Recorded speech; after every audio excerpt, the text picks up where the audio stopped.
Welcome to the JJ's Declutter podcast, where we tackle the mess and stress to make space for what truly matters. I'm Janis, here with Julie, and together we're sharing our best tips, tricks, and a little humor to help you declutter your home, mind, and life.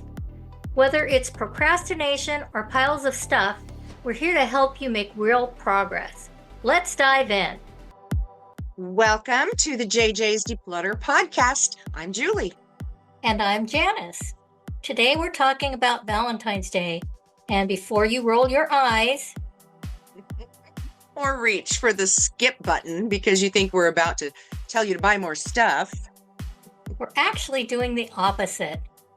Because Valentine's Day has become the second biggest retail holiday after Christmas. And honestly, most of those roses and chocolates and teddy bears end up in the trash by March. So today we're diving into what actually happened with Valentine's spending in 2024. And then we're giving you a practical, clutter-free way to show love based on how people actually want to receive it. Spoiler alert, it involves a lot less stuff and a lot more connection. Let's do this. Mm-hmm. According to an article in Forbes called Beyond the Bouquet, written by Kate Hardcastle, 60% of Americans now say Valentine's Day celebrates both romantic and platonic relationships. 32% of the people are buying gifts for friends. Hello, Galentine's Day. 19% are buying for coworkers. And get this, 32% are buying Valentine's gifts for their pets. I mean, our pets deserve it. They love us unconditionally and never forget to take out the trash. But here's my favorite statistic. 28% of people who don't have a romantic partner still plan to celebrate by treating themselves. Self-love counts, and it absolutely should. And here's the economics piece that makes this shift even more logical.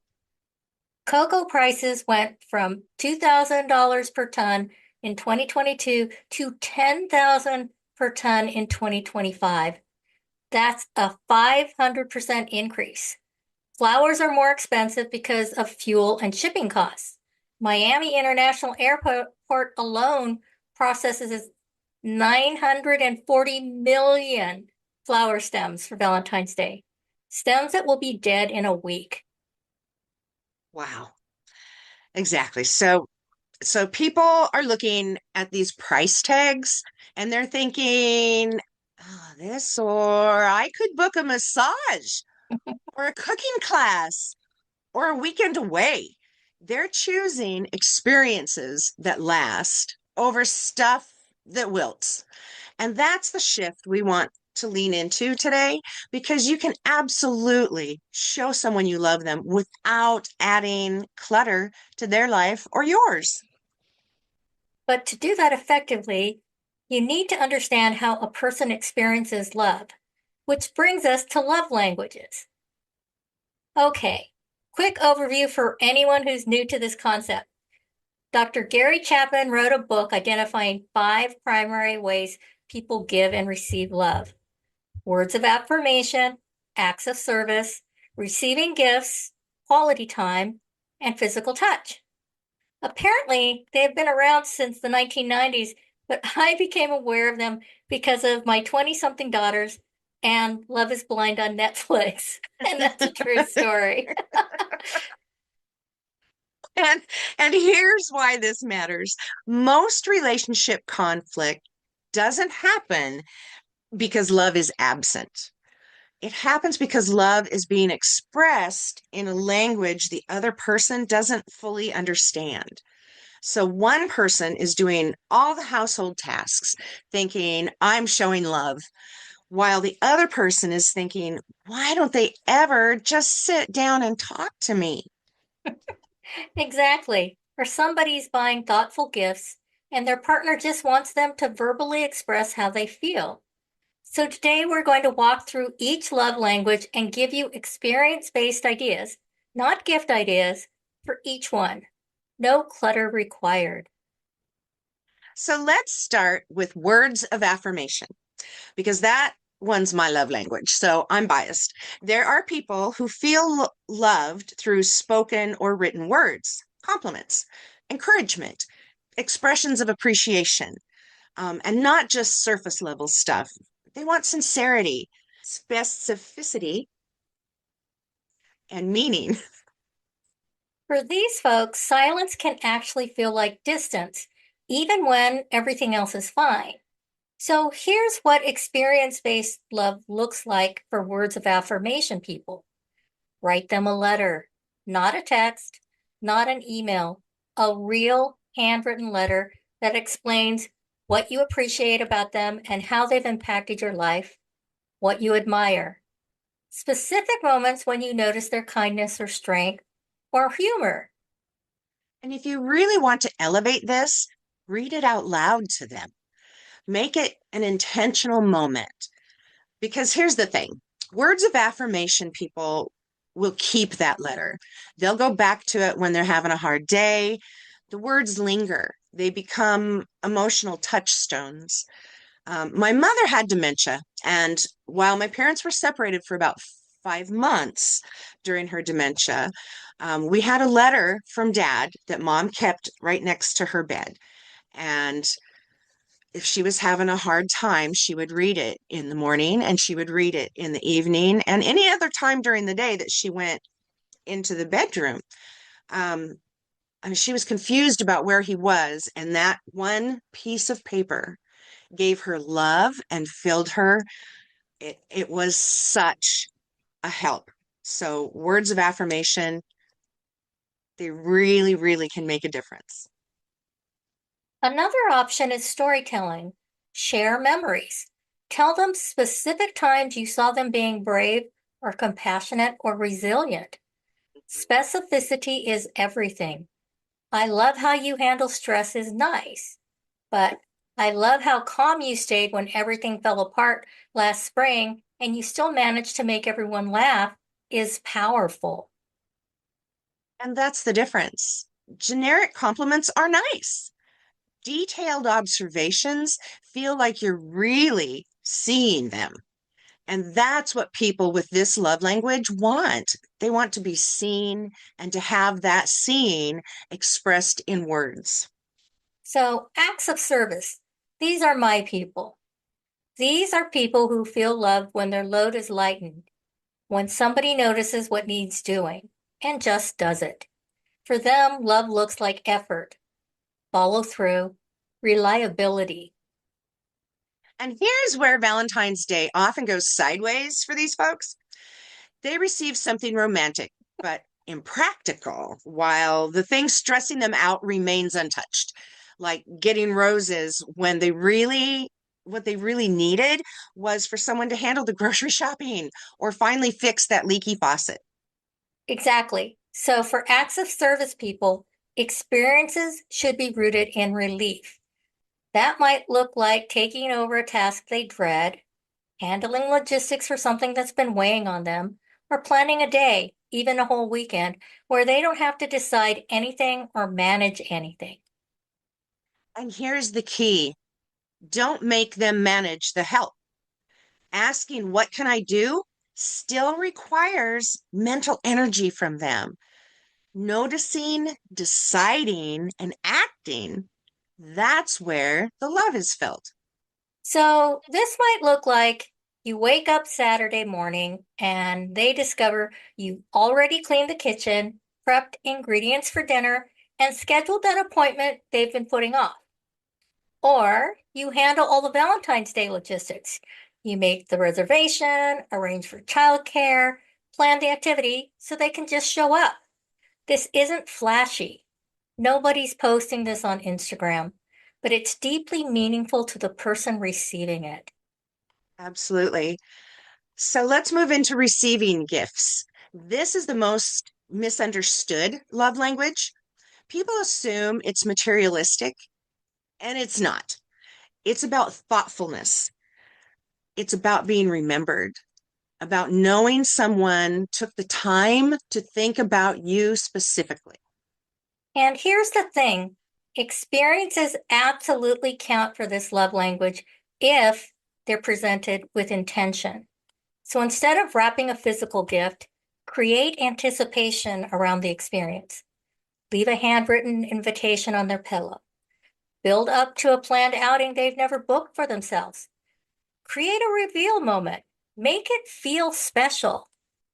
The experience says, I know you, I thought about you, I planned this with you in mind. And unlike physical gifts that turn into clutter, experiences turn into stories. Stories you'll retell, memories you'll reference, inside jokes that'll last for years. That's what receiving gifts people actually want. Evidence that you were thinking about them, that you put thought and care into something. So let's talk about quality time. This one's about presence, not presence with a TS, but presence, undivided attention, not just being in the same room, but being emotionally available and fully present. For quality time people, distraction feels like rejection. So if you're sitting next to them scrolling your phone, that doesn't count, even if you're together. Experiences for this love language need to remove interference. Phones down, schedules cleared, multitasking paused. That might mean a date night with no agenda, or recreating a meaningful memory, or trying something completely new together. What you're doing doesn't matter as much as the fact that you're fully there. It could be cooking dinner together with music playing and actually talking while you chop vegetables, or going on a long walk without trying to solve problems or discuss logistics, or even sitting on the couch watching a movie, but actually watching it together, not half watching while checking email. When that happens, when someone feels like they have your full attention, the connection deepens naturally. And that's what quality time people are craving, your presence, not your proximity. So, moving on to physical touch, and let's just say it up front, this is often misunderstood too. It's not just about romance or intimacy, it's about reassurance, connection, safety. For these people, touch communicates closeness in a way that words just sometimes can't. So, experiences here might include a slow morning together while you're not rushing, a massage, professional or at home, dancing in the kitchen, sitting close on the couch without feeling the need to fill the silence with conversation, going for a walk holding hands, taking a bath together, or even just a long hug. The key is intention. Touch without attention doesn't land. Um, but intentional touch, that creates grounding. It says, I'm here, you're safe, we're connected. And for physical touch people, that's how love registers most deeply. Here's the reality. Most people don't have just one love language.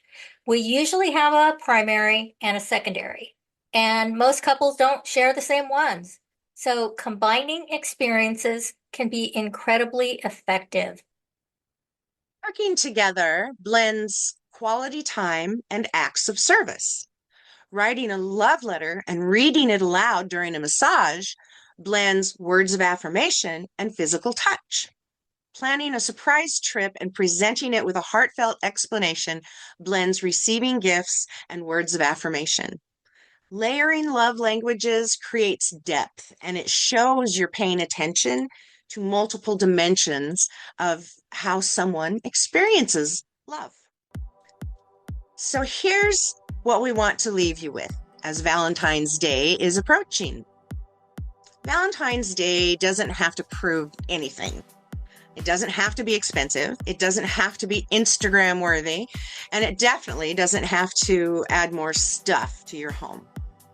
The most meaningful expressions of love are the ones that say, I see you, I know you, I'm choosing to show up for you in the way you need.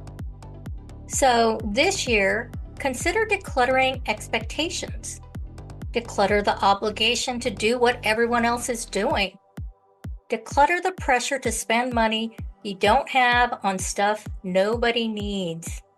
And choose connection instead. Absolutely. Because at the end of the day, and this is true whether we're talking about Valentine's Day or any day, people don't remember what they got. They remember how it felt. And that's a Valentine's Day worth keeping. So we want to thank you for hanging out with us today. If you loved this episode, share it with someone who you think needs to hear it.